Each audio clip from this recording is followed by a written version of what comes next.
नमस्कार दोस्तों, welcome to career education. Career education में आप सभी का स्वागत है। दोस्तों आज हम लोग एसके झा सर जी के बुक का ऊष्मा और ताप यानी कि हीट एंड टेम्परेचर चैप्टर का ऑल क्वेश्चन हम लोग इस वीडियो में देखेंगे। बिल्कुल दोस्तों, आप सही सुने, एसके झा सर जी के बुक का ऊष्मा और ताप यानी कि हीट एंड टेम्परेचर चैप्टर का ऑल क्वेश्चन हम लोग इस वीडियो में देखेंगे। तो आप वीडियो पूरा देखिए, आपके लिए एक एक सवाल इम्पोर्टेंट हैं। दोस्तों इससे पहले आपको 6 वीडियो करा दिया गया है, तो अगर अभी तक आप उस वीडियो को नहीं देखे हैं तो प्लीज़ जाकर वो भी वीडियो देख लीजिए। ओके दोस्तों, चलिए हम लोग डायरेक्ट क्वेश्चन देख लेते हैं। नेक्स्ट क्वेश्चन आपको 184 नंबर कह रहा है कि बर्फ के 2 टुकड़ों को आपस में दबाने पर टुकड़े आपस में चिपक जाते हैं। क्यों चिपक जाते हैं? क्योंकि दाब अधिक होने से बर्फ का गलनांक जो है वो आपको घट जाता है, इसलिए चिपक जाते हैं। तो ऑप्शन ए जो है वो आपका बिल्कुल सही उत्तर हो जाएगा। ओके, चलिए नेक्स्ट क्वेश्चन देख लेते हैं। नेक्स्ट क्वेश्चन आपको 185 नंबर कह रहा है कि किसी द्रव का उसके क्वथनांक से पूर्व उसे वाष्प में बदलने की प्रक्रिया को क्या कहते हैं? तो उसे वाष्पीकरण कहते हैं। उस प्रक्रिया को क्या कहते हैं दोस्तों? तो उसे वाष्पीकरण कहते हैं। तो ऑप्शन ए जो है वो आपका बिल्कुल सही उत्तर हो जाएगा। ओके, चलिए नेक्स्ट क्वेश्चन देख लेते हैं। नेक्स्ट क्वेश्चन आपको 186 नंबर कह रहा है कि पहाड़ों पर पानी निम्नलिखित तापमान पर उबलने लगता है। 4 ऑप्शन दिया है, इसमें से आपको चुनकर बताना है कि पहाड़ों पर पानी किस तापमान पर उबलने लगता है। तो आपको 100 डिग्री सेल्सियस से कम तापमान पर उबलने लगता है।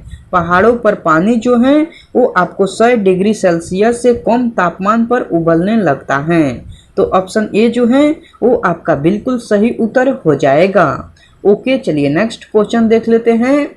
दोस्तों अगर आपको इसका पीडीएफ चाहिए तो मैं टेलीग्राम का लिंक डिस्क्रिप्शन बॉक्स में दे दूंगा, वहां से आपको इसका पीडीएफ मिल जाएगा। ओके, चलिए नेक्स्ट क्वेश्चन आपको 187 नंबर कह रहा है कि किसी ठोस पदार्थ के एकांक द्रव्यमान को उसके गलनांक पर ठोस से द्रव में बदलने के लिए आवश्यक ऊष्मा को कहते हैं। तो उस ऊष्मा को ठोस के गलन की गुप्त ऊष्मा कहते हैं। उस ऊष्मा को क्या कहते हैं दोस्तों? तो ठोस के गलन की गुप्त ऊष्मा कहते हैं। तो ऑप्शन सी जो है वो आपका बिल्कुल सही उत्तर हो जाएगा। दोस्तों मैं यह क्वेश्चन फिर से रिपीट कर दे रहा हूँ। क्वेश्चन कह रहा है कि किसी ठोस पदार्थ के एकांक द्रव्यमान को उसके गलनांक पर ठोस से द्रव में बदलने के लिए आवश्यक ऊष्मा को कहते हैं। तो उसे ठोस के गलन की गुप्त ऊष्मा कहते हैं। तो ऑप्शन सी जो है वो आपका बिल्कुल सही उत्तर हो जाएगा। ओके, चलिए नेक्स्ट क्वेश्चन देख लेते हैं। नेक्स्ट क्वेश्चन आपको 188 नंबर कह रहा है कि पानी कब उबलता है। पानी जो है वो आपको कब उबलता है? जब जल का स्थितीय वाष्प दाब वातावरणीय दाब के बराबर होता है तब पानी उबलता है। तो ऑप्शन सी जो है वो आपका बिल्कुल सही उत्तर हो जाएगा। ओके, चलिए नेक्स्ट क्वेश्चन देख लेते हैं। दोस्तों मैं उम्मीद करता हूँ कि क्वेश्चन आपको अच्छे से समझ में आ रहा है। दोस्तों अगर आपको वीडियो पसंद आती है तो इस वीडियो को लाइक कर दीजिए और कमेंट करके बताइए कि वीडियो आपको कैसे लगी।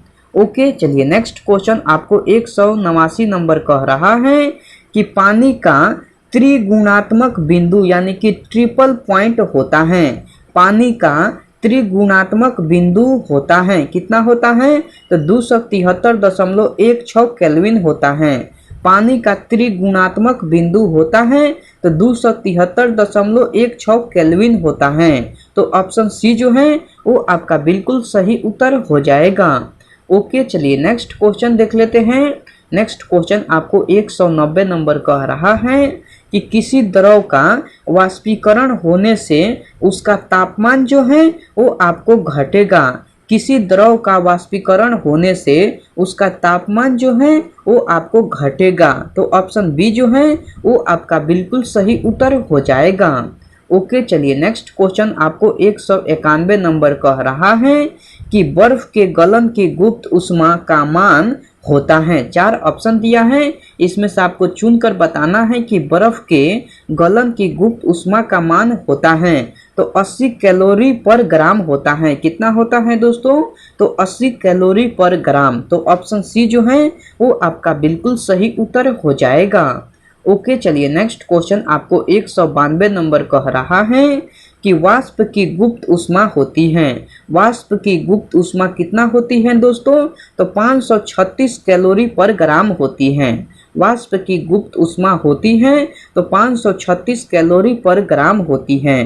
तो ऑप्शन ए जो है वो आपका बिल्कुल सही उत्तर हो जाएगा। ओके दोस्तों, चलिए नेक्स्ट क्वेश्चन देख लेते हैं। नेक्स्ट क्वेश्चन आपको 193 नंबर कह रहा है कि भाप से हाथ अधिक जलता है अपेक्षाकृत उबलते जल से। क्यों? क्योंकि भाप में गुप्त ऊष्मा होती है, इसलिए भाप से हाथ अधिक जलता है अपेक्षाकृत उबलते जल से। तो ऑप्शन ए जो है वो आपका बिल्कुल सही उत्तर हो जाएगा। ओके, चलिए नेक्स्ट क्वेश्चन आपको 194 नंबर कह रहा है कि ऊष्मागतिकी के प्रथम नियम से संरक्षित होता है। ऊष्मागतिकी के प्रथम नियम से संरक्षित होता है तो ऊर्जा संरक्षित होता है। कौन संरक्षित होता है दोस्तों? तो ऊर्जा संरक्षित होता है। तो ऑप्शन बी जो है वो आपका बिल्कुल सही उत्तर हो जाएगा। ओके दोस्तों, चलिए नेक्स्ट क्वेश्चन देख लेते हैं। दोस्तों, अगर अभी तक आप इस चैनल को सब्सक्राइब नहीं किए हैं तो प्लीज़ इस चैनल को सब्सक्राइब कर लीजिए और बेल आइकन को भी प्रेस कर दीजिए।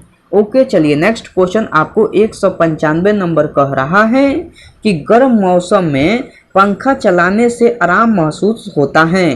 क्यों आराम महसूस होता है? क्योंकि हमारा पसीना जो है वो आपको तेजी से वाष्पीकृत होता है, इसलिए हमें आराम महसूस होता है। तो ऑप्शन बी जो है वो आपका बिल्कुल सही उत्तर हो जाएगा। दोस्तों, मैं यह क्वेश्चन फिर से रिपीट कर दे रहा हूँ। क्वेश्चन कह रहा है कि गर्म मौसम में पंखा चलाने से आराम महसूस होता है। क्यों आराम महसूस होता है? क्योंकि हमारा पसीना तेजी से वाष्पीकृत होता है, इसलिए हमें आराम महसूस होता है। तो ऑप्शन बी जो है वो आपका बिल्कुल सही उत्तर हो जाएगा। ओके, चलिए नेक्स्ट क्वेश्चन आपको 196 नंबर कह रहा है कि थर्मामीटरों में आमतौर पर पारा का प्रयोग किया जाता है। क्यों किया जाता है? क्योंकि इसमें आपको उच्च चालकता होती है। क्यों किया जाता है? क्योंकि इसमें उच्च चालकता होती है। तो ऑप्शन सी जो है वो आपका बिल्कुल सही उत्तर हो जाएगा। ओके, चलिए नेक्स्ट क्वेश्चन देख लेते हैं। नेक्स्ट क्वेश्चन आपको 197 नंबर कह रहा है कि अशुद्धियों के कारण द्रव का क्वथनांक यानी कि बॉइलिंग पॉइंट जो है वो आपको वहीं रहता है। अशुद्धियों के कारण द्रव का क्वथनांक कितना होता है दोस्तों? तो वहीं रहता है। ऑप्शन सी जो है वो आपका बिल्कुल सही उत्तर हो जाएगा। ओके, चलिए नेक्स्ट क्वेश्चन आपको 198 नंबर कह रहा है कि प्रेशर कुकर में खाना कम समय में पकता है। प्रेशर कुकर में खाना कम समय में पकता है। क्यों? क्योंकि अधिक दाब के कारण उबलते पानी का ताप जो है वो आपको बढ़ जाता है, इसलिए प्रेशर कुकर में खाना कम समय में पकता है। तो ऑप्शन सी जो है वो आपका बिल्कुल सही उत्तर हो जाएगा। ओके, चलिए नेक्स्ट क्वेश्चन आपको 199 नंबर कह रहा है कि एक थर्मामीटरों को 2000 डिग्री सेल्सियस मापने हेतु उपयुक्त हो वह है तो वह पूर्ण विकिरण पाइरोमीटर है। वह है तो वह पूर्ण विकिरण पाइरोमीटर है। तो ऑप्शन सी जो है वो आपका बिल्कुल सही उत्तर हो जाएगा। ओके दोस्तों, चलिए नेक्स्ट क्वेश्चन देख लेते हैं। नेक्स्ट क्वेश्चन आपको 200 नंबर कह रहा है कि शीतकाल में एक मोटी कमीज की अपेक्षा 2 पतली कमीजें हमें अधिक गर्म क्यों रख सकती हैं? क्योंकि 2 कमीजों के बीच वायु की परत रोधी के माध्यम के रूप में काम करती हैं, इसलिए रख सकती हैं। तो ऑप्शन सी जो है वो आपका बिल्कुल सही उत्तर हो जाएगा। ओके, चलिए नेक्स्ट क्वेश्चन आपको 201 नंबर कह रहा है। अब मैं क्वेश्चन को थोड़ा सा बड़ा कर देता हूँ ताकि आपको क्वेश्चन पढ़ने में दिक्कत नहीं हो। ओके, चलिए नेक्स्ट क्वेश्चन आपको 201 नंबर कह रहा है कि निम्नलिखित में से किसकी ऊष्मा धारिता अधिक है। 4 ऑप्शन दिया है, इसमें से आपको चुनकर बताना है कि किसकी ऊष्मा धारिता जो है वो आपको अधिक है। तो जल की ऊष्मा धारिता जो है वो आपको अधिक है, तो ऑप्शन बी जो है वो आपका बिल्कुल सही उत्तर हो जाएगा। ओके, चलिए नेक्स्ट क्वेश्चन आपको 202 नंबर कह रहा है कि यदि किसी स्थान के तापमान में सहसा वृद्धि होती है तो अपेक्षाकृत आर्द्रता जो है वो आपको बढ़ती है। यदि किसी स्थान के तापमान में सहसा वृद्धि होती है तो अपेक्षाकृत आर्द्रता जो है वो आपको बढ़ती है, तो ऑप्शन बी जो है वो आपका बिल्कुल सही उत्तर हो जाएगा। ओके दोस्तों, चलिए नेक्स्ट क्वेश्चन आपको 203 नंबर कह रहा है कि ब्लैक बॉडी किसके विकिरण को अवशोषित कर सकती है। ब्लैक बॉडी किसके विकिरण को अवशोषित कर सकती है, तो निम्न तरंगदैर्ध्य को भी अवशोषित कर सकती हैं, मध्यवर्ती तरंगदैर्ध्य को भी अवशोषित कर सकती हैं और उच्च तरंगदैर्ध्य को भी अवशोषित कर सकती हैं, यानी कि सभी तरंगदैर्ध्यों को अवशोषित कर सकती हैं। तो ऑप्शन डी जो है वो आपका बिल्कुल सही उत्तर हो जाएगा। ओके, चलिए नेक्स्ट क्वेश्चन आपको 204 नंबर कह रहा है कि जब किसी वस्तु को ठंडा किया जाता है तब उसके अणुओं की चाल जो है वो आपको घट जाती है। जब किसी वस्तु को ठंडा किया जाता है तब उसके अणुओं की चाल जो है वो आपको घट जाती है, तो ऑप्शन बी जो है वो आपका बिल्कुल सही उत्तर हो जाएगा। ओके दोस्तों, चलिए नेक्स्ट क्वेश्चन आपको 205 नंबर कह रहा है कि जब बर्फ के 2 टुकड़ों को एक साथ दबाया जाता है तो एक टुकड़ा बनते हैं, यह घटना कहलाती है। तो यह घटना पुनर्हिमायन कहलाती है। यह घटना क्या कहलाती है दोस्तों, तो यह घटना पुनर्हिमायन कहलाती है, तो ऑप्शन सी जो है वो आपका बिल्कुल सही उत्तर हो जाएगा। ओके, चलिए नेक्स्ट क्वेश्चन आपको 206 नंबर कह रहा है कि केल्विन पैमाने का मानक कक्षीय तापमान कितना होता है। केल्विन पैमाने का मानक कक्षीय तापमान कितना होता है, तो 273 केल्विन होता है। कितना होता है दोस्तों, तो 273 केल्विन। ऑप्शन सी जो है वो आपका बिल्कुल सही उत्तर हो जाएगा। ओके, चलिए नेक्स्ट क्वेश्चन आपको 207 नंबर कह रहा है कि पानी का क्वथनांक बिंदु है।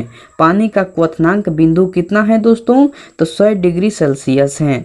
पानी का क्वथनांक बिंदु जो है वो आपको 100 डिग्री सेल्सियस है, तो ऑप्शन ए जो है वो आपका बिल्कुल सही उत्तर हो जाएगा। ओके, चलिए नेक्स्ट क्वेश्चन आपको 208 नंबर कह रहा है कि जल का वाष्पीकरण होता है। जल का वाष्पीकरण होता है तो समस्त तापमानों पर होता है। जल का वाष्पीकरण होता है तो समस्त तापमानों पर होता है। ऑप्शन सी जो है वो आपका बिल्कुल सही उत्तर हो जाएगा। ओके, चलिए नेक्स्ट क्वेश्चन आपको 209 नंबर कह रहा है कि मिट्टी के बर्तन में रखा जल गर्मियों में भी डैश के कारण ठंडा रहता है, तो वाष्पन के कारण ठंडा रहता है। किसके कारण ठंडा रहता है दोस्तों, तो वाष्पन के कारण। ऑप्शन डी जो है वो आपका बिल्कुल सही उत्तर हो जाएगा। ओके, चलिए नेक्स्ट क्वेश्चन आपको 210 नंबर कह रहा है कि रेफ्रिजरेटर निम्नलिखित में से किस सिद्धांत पर काम करता है। रेफ्रिजरेटर निम्नलिखित में से किस सिद्धांत पर काम करता है, तो आपको वाष्पीकरण के सिद्धांत पर काम करता है। रेफ्रिजरेटर किस सिद्धांत पर काम करता है, तो वाष्पीकरण के सिद्धांत पर काम करता है। ऑप्शन डी जो है वो आपका बिल्कुल सही उत्तर हो जाएगा। ओके दोस्तों, आज का वीडियो में इतना ही क्वेश्चन था। जो क्वेश्चन बच गया है आपको नेक्स्ट वीडियो में करा दिया जाएगा। ओके, आपसे मैं नेक्स्ट वीडियो में मिलता हूँ, तब तक के लिए टेक केयर दोस्तों एंड बाय।